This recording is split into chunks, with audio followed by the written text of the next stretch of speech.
What's going on, everyone? Welcome back to the Proverbs Challenge. I'm so glad you guys are back with us. We are on day 9. Friendly reminder, if you have not done today's reading, please hit the pause button. I will be right here, all right? But if you're ready, let's go ahead and dive in. I'm going to start with verse 1. Proverbs 9, verse 1 says, "Wisdom has built her house. She has carved its 7 columns." Now, notice the verse said that wisdom is built with 7 columns, or 7 pillars, depending on the version that you have in the Bible. And in the Bible, numbers has significant references. So in this case, 7 is the number of completion. So verse 1 is just coming in swinging, pretty much saying that wisdom is perfect and it lacks nothing. So let's keep reading. Verse 2 goes on to say, "She has prepared a great banquet, mixed the wines, and set the table. She has sent her servants to invite everyone to come. She calls out from the heights overlooking the city. 'Come in with me,' she urges the simple. To those who lack good judgment, she says, 'Come eat my food and drink the wine that I have mixed.'" Verse 6, "Leave your simple ways behind and begin to live. Learn to use good judgment." So there are a lot of action words here that are associated with this text. Things such as set the table, invite everyone. Wisdom calls out, come in, urges, come eat. Leave your simple ways, live, learn. So when you hear things such as call out, come in, eat, or live, what are you thinking of? It's invitational language. Verse 3 literally says, I invite who? Everyone. So the question becomes, who's everyone? Well, verse 4, let's read that back again. It says, "Come in with me," she urges the simple, to those who lack good judgment. So everyone is to anyone who lacks good judgment. And verse 6 says, "Leave your simple ways." So who's wisdom speaking to? Remember what Proverbs chapter 2 said, if someone hates knowledge, ignores advice, and is destroyed by their own complacency, Proverbs will call that person what? A fool. So when Proverbs 9, verse 4 and 6 says, "To those who lack good judgment and leave your simple ways," it's actually another way of saying, you who hate knowledge or anyone who ignores advice, you're destroyed by your own complacency. That would be known as a fool or a simpleton. So when it says that wisdom is calling out to everyone, it's actually an open invitation to all people. The text is going out of its way to invite everyone who's lived as a fool or a simpleton. In other words, there's still hope for those people. And if we're being real, we've all lived like that before. So when Proverbs 9 verse 6 says, "Leave your simple ways behind and begin to live," it's saying your simple living is costing you and robbing you of life. And guess what? We've all been there. We've all lived in a way that's lazy, where we've lacked good judgment, where there's been complacent in our thinking or complacency in our thinking, which means that we've all been what? A fool. We've all been like a simpleton. And there have been times where someone tried to correct us. Come on. I know I'm talking to someone. There have been times where someone tried to correct us and we did not want to listen. And that would be called a mocker. I remember years ago, when I was working at another place, another work environment, I had this individual, and needless to say, the organization wanted to let this person go. And so I thought to myself, man, just give me a moment, like let me try and work with this person. Let me see if I can, turn things around for him. So like, all right, you got 1 month. And so sat down with the individual, and I had, a paper written up that basically marked out, hey, here's the standard, here's the expectation. Essentially, you got 3 strikes and you're done. And I would end every session with, what do you agree or disagree on? What are your questions? And what do you need from me to be successful? That's how I've always done things, because I really want that person to know, hey, I'm on your side. And so we agreed on the same thing, and they signed it. I signed it, good to go. 1 week goes by. Basically, they messed up, sat them down, went back through the whole thing. Hey, what are your questions? No questions. What do you agree or disagree on? Nothing. What do you need for me to help you? Nothing. All right. Signs again, right? They signed, I signed. Not even another week goes by. And needless to say, 3 times before the month ended. And I sat down, I just asked them, I said, hey, in a perfect world, what would you like to do? What's the thing that you want to do if you weren't doing this? So they shared their story with me, or their goal. And I said, I think that's a great goal. My next question, though, is who would follow up and do a letter of reference? And other men said, I can't, because I can't in good conscience, with everything that's taken place, in integrity, write something of you or write something for you. And needless to say, I had to turn this individual over to the leadership, and they ended up being removed from the organization. And so it made me think of Proverbs chapter 9, verse 7. And it says this, it says, anyone who rebukes a mocker will get an insult in return. Anyone who corrects the wicked will get hurt. Verse 8, so don't bother correcting mockers. They will only hate you. And initially, I won't go as far as to say that this person hated me, but it wasn't a good conversation, obviously. The person felt hurt, and I did too. I felt that, that mutual respect wasn't given in terms of, hey, are you giving it your all type thing? And it just didn't end well. And so fast forward, a few months later went by, and there was issue with another individual in our department. And I remember hearing a couple of my coworkers talking about how they had challenges with that person, which surprised me personally because every interaction I had with that individual had always been positive. Not just interaction-wise, but anytime I needed them to get something done, they did.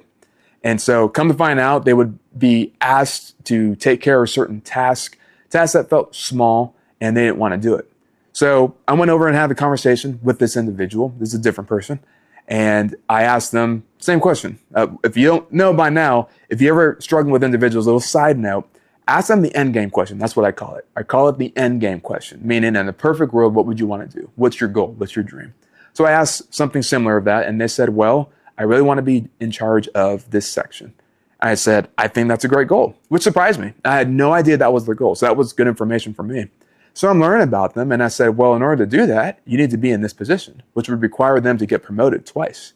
And they said, yes. And I said, well, I can't help you with that, but I can help you, maybe give you some skill sets that would build you up towards that.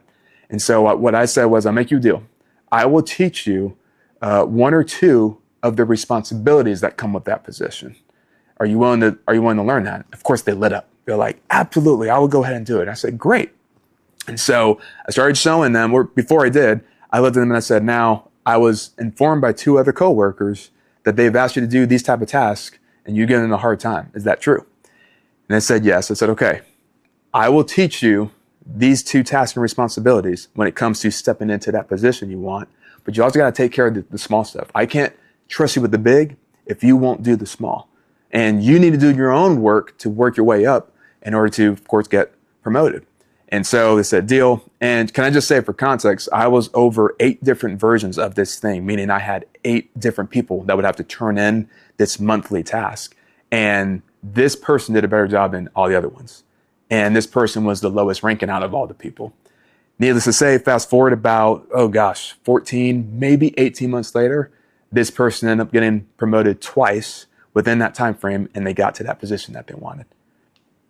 So you got 2 different stories of different ways. And going back to verse 8, it says, if you continue, if you correct the wise, they will love you. Verse 9 says, instruct the wise, and they will be even wiser. Teach the righteous, and they will learn even more. And guess what? That's exactly what happened. That's what happened with the person. So you think of these 2 examples where one person wanted to receive it, the other one didn't, and it was painful. But let me go back to the first person. Initially, though, the person didn't receive it, and they were removed from the organization. About a year goes by, they reached out to me and they said, hey, I saw what you were trying to do, and I didn't get it then, but I do now. And it's just a great reminder that wisdom is still available for all people, no matter what. So you might be thinking to yourself, Mark, how do I know when to share advice with someone? How do I know when it's worth my time saying something to someone or just letting it go? Remember what my professor said that I taught to you guys about, Dr. Melody Palm? And she said, if you don't see or hear demonstrated signs of humility, stop expecting the person to change. You got to keep that in mind. But again, we like to always look at others and call out everyone else like they're a fool, they're a simpleton, they're the mocker. But let me ask you this question. Are you that person in someone else's life? Are you looked at as a fool? Are you a mocker? And it's easy to go, nah, not me. I'm not the fool. I'm not the mocker. It's someone else. Well, here's how you can tell if you are one or you're not. It's interesting that we love the word accountable. You know what? We want people to be accountable. And we're starting to live in a world where that word is actually coming to the surface. Man, that person doesn't take accountability. And I love that. I think it's great. I think a lot of people have accountability in the sense where they say, well, I got mentors, I got friends, I got family, I have a board, right? I got overseers. Keep having those things. That's great. I think the best definition of accountability that I've ever heard before in my life, shout out to Pastor Gerald Brooks. He said, accountability is, who do you have in your life that has permission to tell you no? Say it again. Who do you have in your life that has permission to tell you no? Who can call you out on your shenanigans when you've missed it and go, hey, bro, you messed up. Hey, sis, that's not right. You only have yes people in your life? Like, how did you respond the last time someone corrected you? Especially if they pulled you off to the side privately, one-on-one. Like, they didn't shame you. They didn't embarrass you. They had a genuine concern for you. And did you ever think about how much moral courage it took for them to say something to you? Like, maybe you're in a relationship that you have no business being in.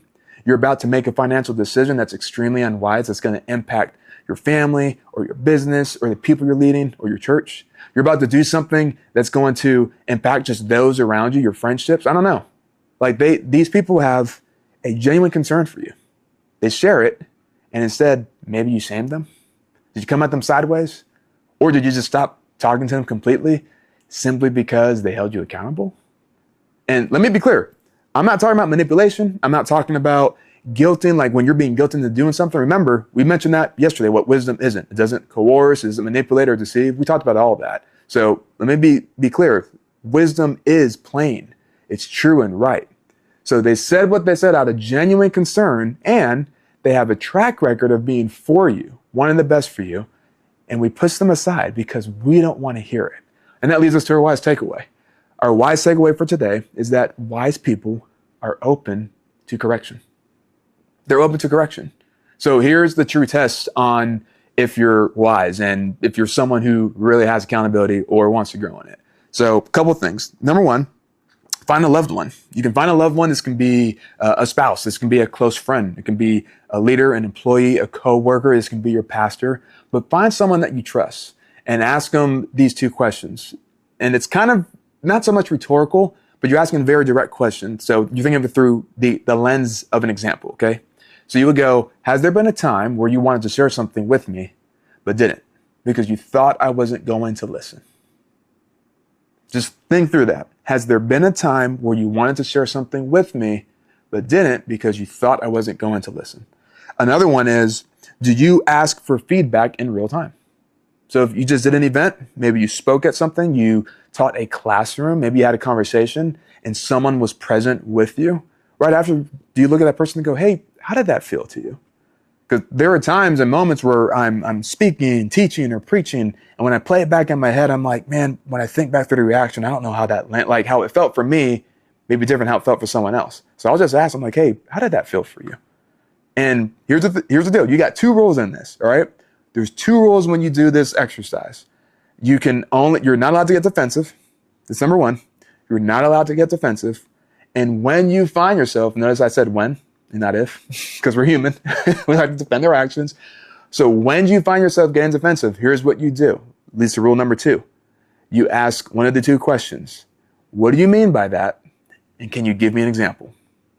If you're going to go up to an individual and say, hey, has there been a time you wanted to share something with me, but didn't because you thought I wasn't going to listen? If you're going to do that, just keep in mind, it takes a lot of moral courage for that person to share something with you. So be mindful of it, because if we're just going to shut them down, then we've already lost.